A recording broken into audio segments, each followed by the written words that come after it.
मोहन भागवत ने मौजूदा शिक्षा प्रणाली पर उठाए सवाल, बोले बदलते समय के साथ चलो। राष्ट्रीय स्वयंसेवक संघ प्रमुख मोहन भागवत ने हाल ही में मंदिर मस्जिद के नए मुद्दे उठाने पर नाराजगी जाहिर की थी।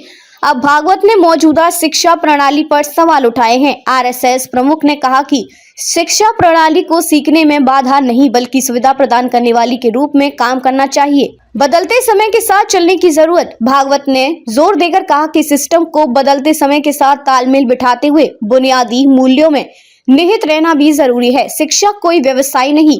बानेर में लोक सेवा ई स्कूल का उद्घाटन करने के दौरान बोलते हुए आरएसएस प्रमुख ने इस बात पर जोर दिया कि शिक्षा कोई व्यवसाय नहीं है बल्कि अच्छे इंसान बनाने का एक व्रत है। शिक्षा प्रणाली को सीखने में बाधा नहीं बल्कि सुविधा प्रदान करने वाली के रूप में काम करना चाहिए।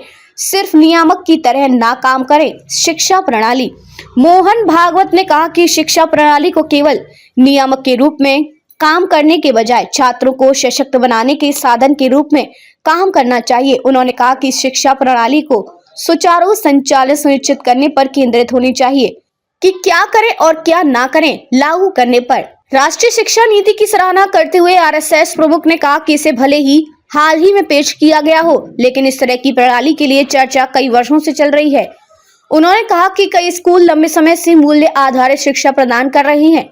उन्होंने कहा कि नई शिक्षा प्रणाली पूरी तरह से लागू की जाएगी और ये देश को वांछित सपने की ओर ले जाएगी। उन्होंने कहा कि हमें समय के अनुसार खुद को बदलने की जरूरत है, लेकिन ऐसा करते समय हमें यह सुनिश्चित करना होगा कि हम अपने मूल मूल्यों से जुड़े रहें।